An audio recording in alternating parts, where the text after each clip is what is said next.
O Lord, we thank thee for thy bountiful blessings and safe passage granted to our ships. These silks are the finest from Lyon. A fair price, yes. Schneller, bringt die Fässer.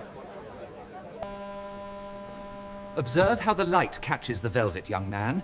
It is not merely black, but 1,000 shades of deep blue. Stop scrolling right now. What if I told you there was a city in 1650 where religious outcasts, heretics and refugees became the richest people on earth? Not through conquest, not through inheritance, through something no other European power understood, making money from tolerance. This is Amsterdam in 1650, and what these Protestant heretics created was so successful that Catholic kings begged them for loans to fund their own empires. Here's what nobody tells you. Every European power called Amsterdam the heretic city. Catholics wanted to destroy it. Other Protestants thought it was too radical. But while Europe was burning each other for religious differences, Amsterdam was getting rich from religious differences. And what I'm about to show you is going to completely change how you think about tolerance, business, and power. Picture this insanity. The city that Europe considered religiously dangerous becomes the city that Europe desperately needs for money. French Catholic kings borrowing from Dutch Protestant heretics. Spanish Catholic Empire depending on Amsterdam Protestant banks. English Protestant monarchy copying Amsterdam Protestant techniques.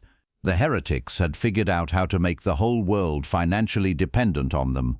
What I'm about to show you is how religious refugees created the first global business empire in human history. But more than that, how they proved that diversity creates wealth, while uniformity creates poverty. Here's what's going to blow your mind. Amsterdam didn't succeed despite being tolerant of different religions. They succeeded because they were tolerant of different religions. Every religious refugee brought business networks other European cities couldn't access. Every persecuted merchant brought trade secrets their persecutors had lost. Every heretic brought innovations that orthodox thinking couldn't develop. Tolerance wasn't idealism. It was the ultimate business strategy.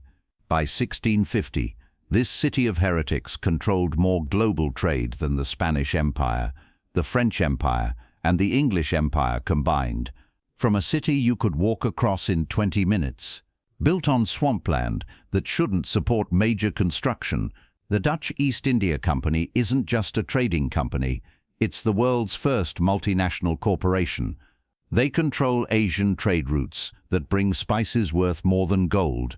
They operate private armies, larger than most European nations. They issue stock that creates the world's first stock market. They pay dividends that make Amsterdam merchants richer than European royalty. This is capitalism being invented in real time by Protestant heretics who turned business into empire. But here's what made Amsterdam's success physically possible. They built the most sophisticated urban planning system in Europe. The canal rings, not just for beauty, for business. Every canal designed for optimal cargo transport. Every bridge calculated for maximum commercial efficiency. Every warehouse positioned for global trade logistics. They turned their entire city into a machine for making money from world trade. Walk through Amsterdam in 1652 and witness something impossible in any other European city. Jewish merchants from Spain trading with Protestant refugees from France. Catholic craftsmen from Germany working with Calvinist bankers from Geneva. Mennonite farmers selling to Lutheran ship captains. Here's the genius part nobody talks about. Each religious group brought different global business connections that Amsterdam monopolized. Sephardic Jews brought networks to Ottoman Empire and North Africa. French Huguenots brought connections to Mediterranean trade. German Protestants brought Central European commercial relationships. English Puritans brought Atlantic trade opportunities. Amsterdam collected business networks from every corner of the world by protecting people other cities expelled. In Amsterdam's exchange building, they're inventing financial techniques that won't reach other European cities for decades. World's first stock market where anyone can buy shares in global trade. options trading that lets merchants hedge against risk, insurance systems that make global commerce safer. The Amsterdam Wisselbank becomes Europe's financial center by doing something revolutionary. They make banking more profitable than war. While other European powers spend fortunes on armies, Amsterdam spends money on ships that bring back more money. While other cities tax their populations into poverty, Amsterdam's trade makes everyone prosperous. While other governments go bankrupt funding religious wars, Amsterdam gets rich funding everyone's trade. Peace profits more than war. Here's something that shocks European visitors. Amsterdam merchants live in palaces more magnificent than royal residences, but they earned their wealth through trade instead of inheriting it through bloodlines. Merit-based wealth versus birth-based wealth. But religious tolerance doesn't just create economic success, it creates cultural renaissance. Rembrandt painting portraits of Protestant merchants, Jewish scholars, and Catholic refugees. Vermeer capturing domestic life that celebrates prosperity rather than aristocracy. Scientists like Leeuwenhoek making discoveries because Amsterdam's intellectual freedom allows experimental thinking. Diversity creates not just wealth but cultural advancement, impossible under religious uniformity. From Amsterdam's harbour, Dutch ships control trade routes to Asia for spices that European cuisine can't live without. Americas for sugar, that creates new European luxury markets. Africa for ivory and gold, that supply European craftsmanship. Baltic for grain, that feeds European cities. This heretic city has become the center of world commerce. Here's what Amsterdam proves about the economics of tolerance. Religious persecution makes cities poorer because it eliminates human talent. Religious freedom makes cities richer because it attracts human talent. Diversity creates innovation that uniformity can't achieve. Tolerance generates wealth that intolerance destroys. European powers that persecute religious minorities lose their most productive citizens to Amsterdam, and Amsterdam gets richer from every refugee they accept. The Amsterdam Canal Ring system demonstrates urban engineering that's centuries ahead of other European cities. Concentric canals that optimize both residential beauty and commercial efficiency. Coordinated infrastructure that supports population density other cities can't manage. Integrated water management that turns swampland into prime real estate. But Amsterdam's tolerance creates social innovations other European cities can't imagine. Orphanages that actually care for children instead of abandoning them. Hospitals that treat patients regardless of religious background. Schools that educate based on ability rather than family connections. Charitable systems that prevent poverty instead of just punishing it. Religious diversity forces social cooperation that creates better institutions. Dutch shipbuilding techniques produce vessels that dominate global seas. Flute ships designed specifically for cargo efficiency rather than military intimidation. Navigation innovations that make long-distance trade safer and more profitable. Harbor engineering that handles more international shipping than any European port. Amsterdam's wealth creates the Dutch golden age of art, where middle-class merchants commission paintings that celebrate daily life rather than just royal propaganda. Religious freedom allows artistic innovation impossible under strict Catholic or Protestant censorship. International trade brings artistic techniques from around the world that local artists integrate. Economic prosperity provides patronage for artistic experimentation that aristocratic societies can't support. This is art created by and for commercial success rather than inherited privilege. Amsterdam becomes Europe's scientific center because religious tolerance allows intellectual freedom. Spinoza developing philosophy that questions traditional religious authority. Leeuwenhoek inventing microscopy that reveals previously invisible worlds. Huygens advancing mathematics and astronomy that improves global navigation. Amsterdam invents financial techniques that create modern capitalism. Credit systems that allow business expansion without inherited wealth. International banking that facilitates trade between distant countries. investment partnerships that spread risk across multiple ventures, commercial law that protects contracts regardless of participants' religious backgrounds. They're creating economic systems that reward productivity rather than just inherited status. Amsterdam's religious tolerance creates publishing industry that spreads ideas throughout Europe. Books banned in Catholic countries get published in Amsterdam. Scientific works, censored by Protestant authorities, find Amsterdam publishers. Philosophical texts suppressed elsewhere circulate freely through Amsterdam networks. Information freedom creates intellectual commerce. The Dutch East India Company's spice trade demonstrates how Amsterdam turns luxury into necessity for all European cuisine. Nutmeg, cloves, cinnamon, and black pepper that transform European cooking. Trade monopolies that make spices more valuable than gold. Asian relationships that other European powers can't establish. Commercial efficiency that makes Dutch spice trade more profitable than Spanish silver trade. They control what Europe eats, making taste dependent on Amsterdam commerce. Amsterdam develops integration techniques that turn refugees into productive citizens. Language education that helps newcomers participate in commercial society. Apprenticeship systems that teach trade skills regardless of religious background. Social networks that connect different religious communities through business relationships. Legal protections that guarantee religious freedom while requiring civic participation. Amsterdam's architecture reflects religious diversity. Synagogues, Catholic churches, and Protestant meeting houses coexisting in same neighborhoods.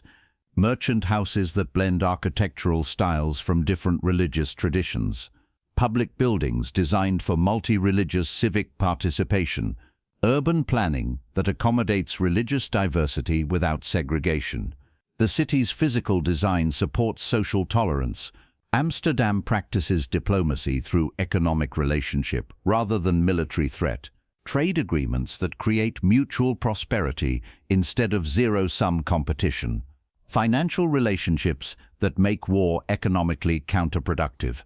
Commercial networks that spread Dutch influence without requiring military conquest. Economic soft power, proving more effective than military hard power. Amsterdam's commercial society creates opportunities for women that other European cities don't provide. Merchant wives managing international business correspondence. Widows inheriting and operating trading companies. Women participating in craft guilds that export products globally. Female entrepreneurs starting businesses that serve international markets. Economic necessity creates gender equality that aristocratic societies can't achieve. Amsterdam becomes Europe's center for cultural exchange. Asian art influencing Dutch decorative styles. American products changing European material culture. African craftsmanship techniques improving Dutch manufacturing. European traditions blending with global influences. Religious tolerance creates educational innovations. Universities that welcome students regardless of religious background. Technical schools that teach practical skills for global commerce. Language education that prepares citizens for international business. Scientific education that encourages experimental thinking. Intellectual freedom creates educational excellence that serves commercial success. Amsterdam's medical practices benefit from religious diversity. Jewish physicians bringing medical knowledge from Spain and Ottoman Empire.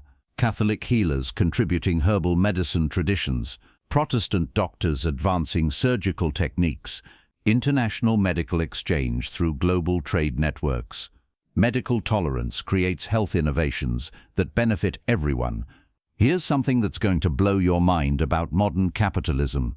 Every business technique that makes modern global commerce possible was invented in 1650s Amsterdam. Multinational corporations, stock markets, international banking, commercial insurance, global supply chains, credit systems. The Heretic city created the business model that runs today's world economy. Amsterdam proves something revolutionary about individual economic opportunity. In hereditary societies, your wealth depends on your family background.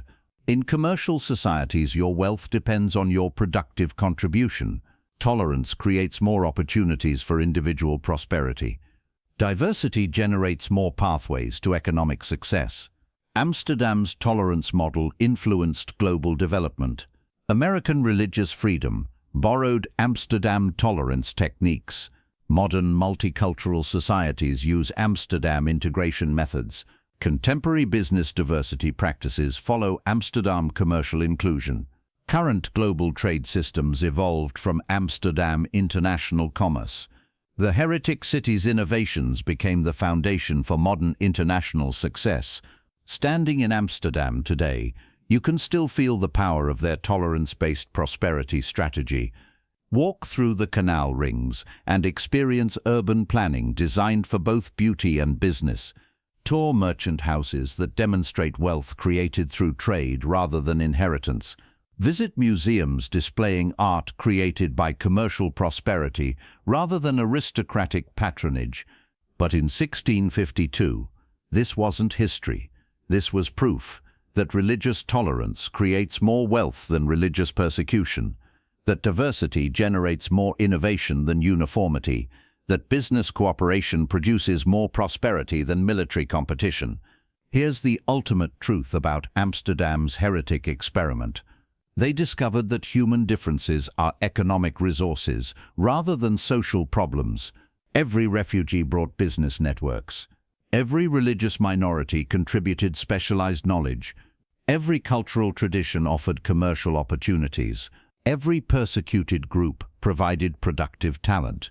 They proved that tolerance isn't just morally right, it's economically smart. That's why they became the richest city in the world, while their persecuting neighbors stayed poor. The heretics didn't just buy the world. They taught the world that diversity creates wealth, freedom generates prosperity, and cooperation produces more power than conquest. The tolerance techniques that made religious outcasts into global empire builders still determine which societies prosper and which societies struggle. That's all for our journey through heretic Amsterdam. But remember, every time you benefit from religious freedom, cultural diversity, or global commerce, you're experiencing innovations created by Protestant refugees who proved that tolerance pays better than persecution. If there's another moment when outcasts became empire builders, another city that turned diversity into dominance, let me know in the comments. Because Amsterdam's lesson isn't about Holland or Protestantism. It's about the eternal truth that societies prosper by including rather than excluding, by cooperating rather than competing, by embracing rather than rejecting.